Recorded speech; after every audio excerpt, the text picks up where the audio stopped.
Success begins with the fellow's will. It's all in the state of mind. If you think you are outclassed, you are. You've got to think high to rise.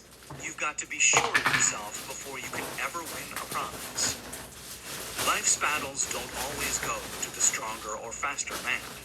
But soon or late, the man who wins is the man who thinks he can. Listen to the words which have been emphasized, and you'll catch the deep meaning which the poet had in mind. Somewhere in your makeup, perhaps in the cells of your brain, there lies sleeping the seed of achievement, which, if aroused and put into action, would carry you to heights such as you may never have hoped to attain. Just as a master musician may cause the most beautiful strains of music to pour forth from the strings of a violin, so may you arouse the genius which lies asleep in your brain, and cause it to drive you upward to whatever goal you may wish to achieve. Abraham Lincoln was a failure at everything he tried, until he was well past the age of 40. He was a Mr. Nobody from nowhere, until a great experience came into his life, aroused the sleeping genius within his heart and brain, and gave the world one of its really great men. That experience was mixed with the emotions of sorrow and love. It came to him through Anne Rutledge, the only woman whom he ever truly loved. It is a known fact that the emotion of love is closely akin to the state of mind known as faith, and this for the reason that love comes very near to translating one's thought impulses into their spiritual equivalent.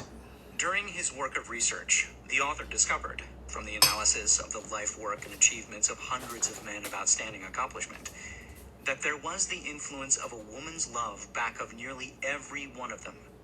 The emotion of love in the human heart and brain creates a favorable field of magnetic attraction, which causes an influx of the higher and finer vibrations which are afloat in the ether.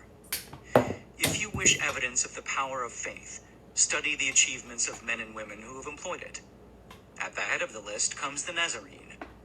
Christianity is the greatest single force which influences the minds of men. The basis of Christianity is faith, no matter how many people may have perverted or misinterpreted the meaning of this great force, and no matter how many dogmas and creeds have been created in its name, which do not reflect its tenets. The sum and substance of the teachings and the achievements of Christ, which may have been interpreted as miracles, were nothing more nor less than faith. If there are any such phenomena as miracles, they are produced only through the state of mind known as faith. Some teachers of religion, and many who call themselves Christians, neither understand nor practice faith. Let us consider the power of faith, as it is now being demonstrated by a man who is well known to all of civilization, Mahatma Gandhi of India. In this man, the world has one of the most astounding examples known to civilization of the possibilities of faith. Gandhi wields more potential power than any man living at this time, and this despite the fact that he has none of the orthodox tools of power, such as money, battleships, soldiers, and materials of warfare.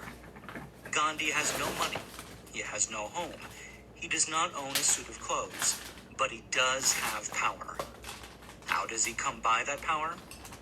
He created it out of his understanding of the principle of faith, and through his ability to transplant that faith into the minds of 200 million people.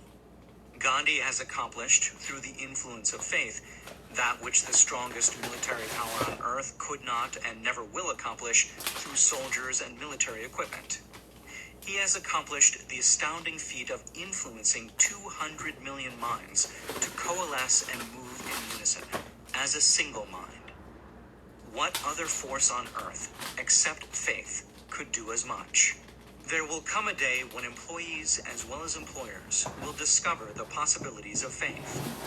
That day is dawning. The whole world has had ample opportunity during the recent business depression to witness what the lack of faith will do to business.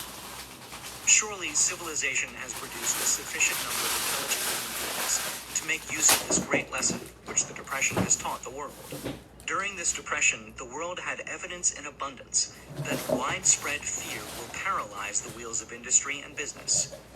Out of this experience will arise leaders in business and industry who will profit by the example which Gandhi has set for the world, and they will apply to business the same tactics which he has used in building the greatest following known in the history of the world.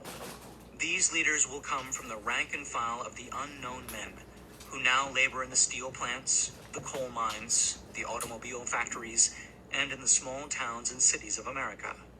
Business is due for a reform. Make no mistake about this.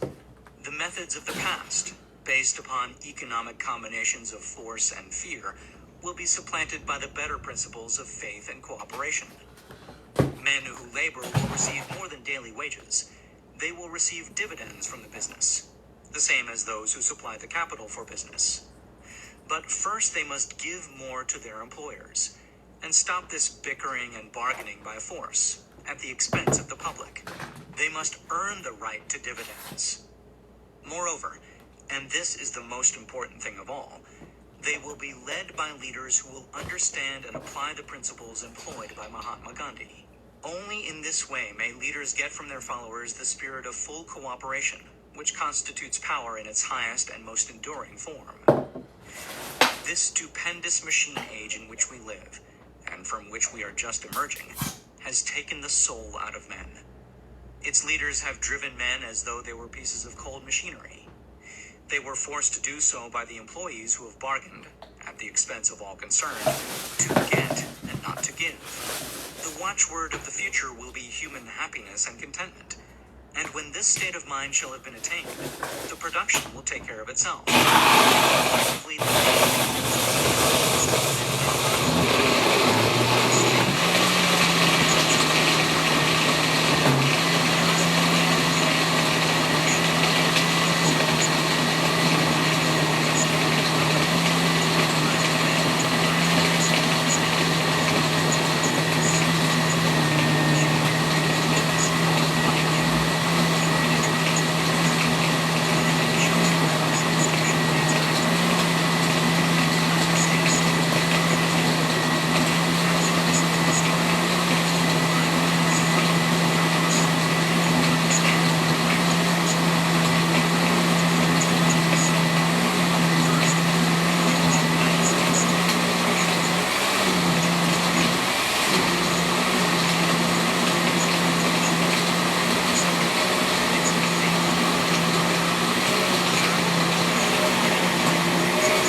after-dinner speech for $1 billion. When, on the evening of December 12, 1900, some 80 of the nation's financial nobility gathered in the banquet hall of the University Club on Fifth Avenue to do honor to a young man from out of the West, not half a dozen of the guests realized they were to witness the most significant episode in American industrial history. J.